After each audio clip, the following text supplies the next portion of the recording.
Mon nom est Réginald Fleury, je suis conseiller pédagogique en éducation interculturelle et antiraciste au Centre de services scolaires de Montréal.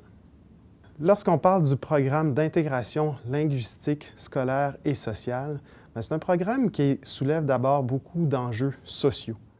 C'est pourquoi lorsqu'on parle d'intégration linguistique, non seulement des élèves, mais de leurs parents au Québec, c'est certain qu'il y a tout le travail que les immigrants et les allophones font pour apprendre le français. Mais étant donné que l'intégration est un processus réciproque, il y a tout le travail que nous, on a à faire pour enseigner le français et favoriser leur apprentissage et leur utilisation du français dans la société québécoise. Et dans ce sens-là, c'est notre responsabilité d'être des experts en enseignement du français langue seconde. C'est notre responsabilité de s'assurer que tous les moyens sont mis en place pour que les élèves réussissent en français et bénéficient des meilleures pratiques d'enseignement du français langue seconde. C'est aussi un enjeu, bien sûr, lorsqu'on va parler d'enseignement du français langue seconde à Montréal particulièrement. À Montréal, où est-ce que l'ensemble de nos élèves sont plurilingues. La grande majorité parlent plusieurs langues. Même les élèves francophones qui apprennent aussi l'anglais au cours de leur parcours scolaire. Mais c'est certain que lorsqu'on va parler de nos élèves qui sont issus de la diversité linguistique, ce sont tous des élèves qui parlent plusieurs langues.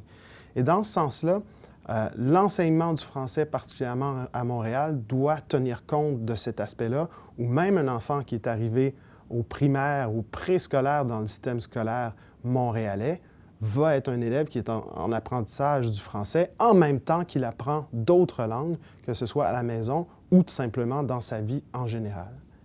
Il y a aussi l'enjeu de la cohabitation linguistique, où évidemment, dans un milieu où est-ce que plusieurs langues sont présentes en plus du français, particulièrement dans le milieu scolaire, nos acteurs scolaires ont une certaine responsabilité de réduire les tensions linguistiques, c'est-à-dire de trouver cet équilibre où les élèves peuvent parler français et bien sûr apprendre le français, mais peuvent aussi parler les autres langues qu'ils connaissent et dans lesquelles ils sont compétents.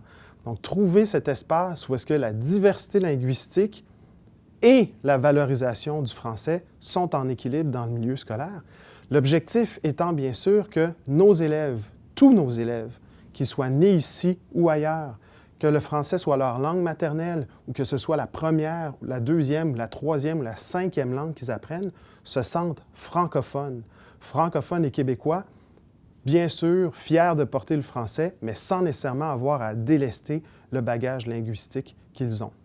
L'apprentissage du français langue seconde chez les élèves qui sont plurilingues ne se fait pas seulement en classe d'accueil, ne se fait pas seulement dans les premiers moments où est-ce qu'ils sont en francisation, mais ça va se poursuivre tout au long de leur parcours scolaire.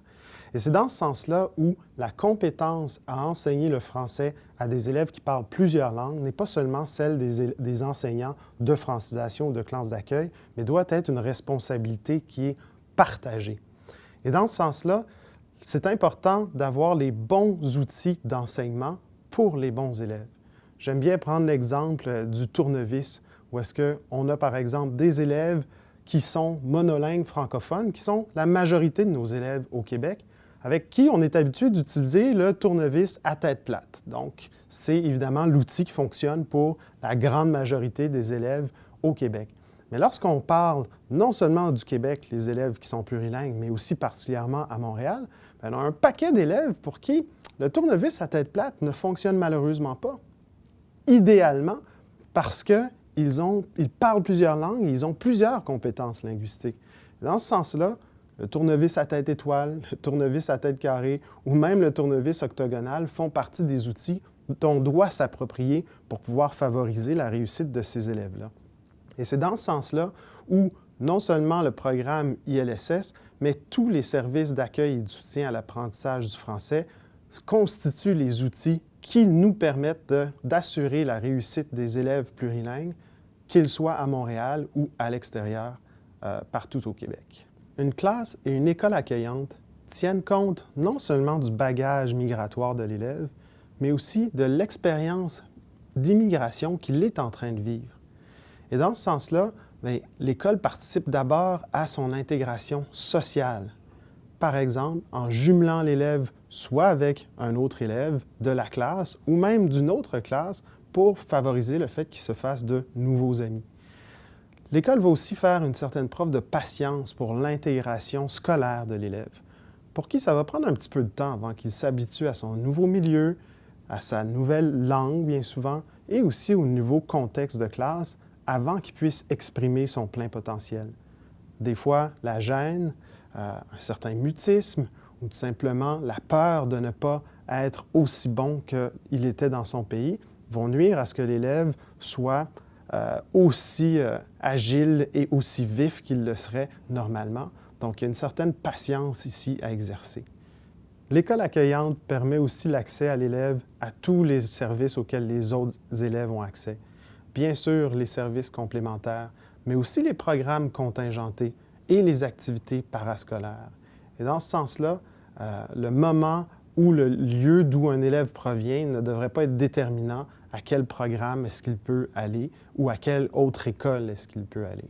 Une école accueillante favorise aussi la participation des parents et de la famille de l'élève aux activités de l'école, tout en sachant des fois que ça prend des efforts particuliers pour favoriser leur participation, soit en organisant des activités qui tiennent compte de leur bagage ou qui les invitent à partager leur bagage, ou aussi en ayant des activités où il y aura présence de traducteurs, de médiateurs culturels, et bien sûr des fois en tenant compte de leur horaire, et bien sûr en faisant des efforts des fois pour rejoindre certaines communautés qui, par défaut ou par habitude, participent un petit peu moins aux activités scolaires.